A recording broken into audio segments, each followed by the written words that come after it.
બાપા પરિક્રમા કર્યા પછી શું થાય? કરે તો થાય નહીં તો કઈ કઈ પણ પગ ભટકાય ને તો ન થાય. પગ ભટકાવવો ન જોઈએ. દિવાલને પગ ન ભટકાવવો જોઈએ. તો અમે તો ઠેકવું ન જોઈએ. એક દફા ઓર કરો.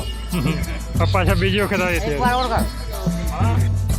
આજે આપણે પોરબંદરમાં સુદામાપુરી ધામના દર્શન કરીશું. આમ તો પોરબંદરનો ઇતિહાસ બહુ જ જૂનો છે. તો આપણે વાત કરવી શ્રી કૃષ્ણના બાલસખા ભક્ત સુદામાની જન્મભૂમિ તેમજ કર્મભૂમિ પણ છે. તેથી પહેલાં પોરબંદરને સુદામાપુરીથી ઓળખતા હતા. સુદામાપુરીના આ પરિસરમાં 184 પરિક્રમા આવેલી છે, જેમાં લોકો ફૂલભુલિયાની જેમ ફરે છે અને આનંદ મેળવે છે અને સાથે પરિક્રમા પણ કરે છે. કહેવાય છે કે 84 લાખ યોનિમાંથી પસાર થાય પછી જ મનુષ્ય દેહ મળે છે. તો આ પરિક્રમા કર્યા પછી 84 લાખની પરિક્રમા પૂર્ણ થઈ છે. ફક્ત સુદામા બહુ ગરીબ હતા, તેથી તેમને પણ અહીં માટીની પરિક્રમા બનાવી અને પરિક્રમા પૂરી કરી હતી. તો આ સુદામાપુરી છે તે પોરબંદરની વચ્ચોવચ આવેલું સુદામા ચોકની બાજુમાં યાત્રાધામ છે. તો પોરબંદર જાઓ તો આની દર્શન કરવા જરૂર છે.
કહેવાય છે કે 12મી કે 13મી સદીમાં અહીં સુદામાજીની અહીંયા સ્મૃતિ મંદિર હતું.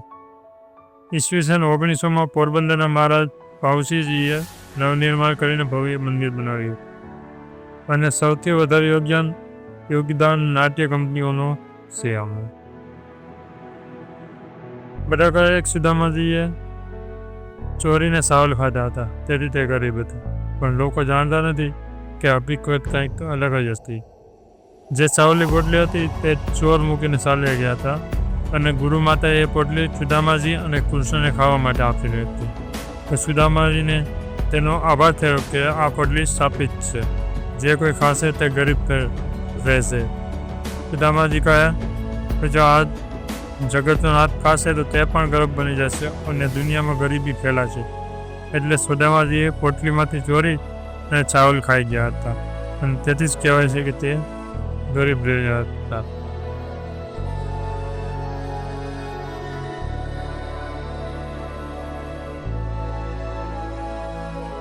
બાપા પરિક્રમા કર્યા પછી શું થાય? પરિક્રમા કર્યા પછી શું થાય? માણસના જીવનમાં સુધારો થાય. કંઈ ન થાય. એટલે 84 લાખ યોનીમાંથી મુક્તિ મળી જાય. સારી રીતે કરે તો થાય. સારી રીતે કરે તો થાય, નહીં તો કઈ આપણે પગ ભટકાય ને તો ન થાય. પગ ભટકાવવો ન જોઈએ. દિવાલને પગ ન ભટકાવવો જોઈએ. તો અમે તો ઠેકવું ન જોઈએ. અમે તો ઉતાવળમાં તો ભટકાતા જ આવ્યા. તો બરાબર ન થાય. અધૂરી રહી ગઈ એક દફા ઓર કરો. પાછા બીજી વખત આવી એક વાર ઓર કરો. अच्छे 84 लाख क्या बोलते हैं परिक्रमा, जिससे मुक्ति मिलती है. हमने कुछ गलत कर दिया था, महाराज ने फिर से परिक्रमा कराई. जय माताजी, जय द्वारकाधी, जय श्री रामाजी. તો મિત્રો વિડીયો કેવો લાગ્યો તે કોમેન્ટમાં જરૂરથી જણાવજો અને વિડીયો ગમે તો લાઈક કરજો, શેર કરજો અને મારી ચેનલને સબસ્ક્રાઈબ કરજો, કારણ કે હું આવો જ વિડીયો તમારા માટે લાવતો રહું છું.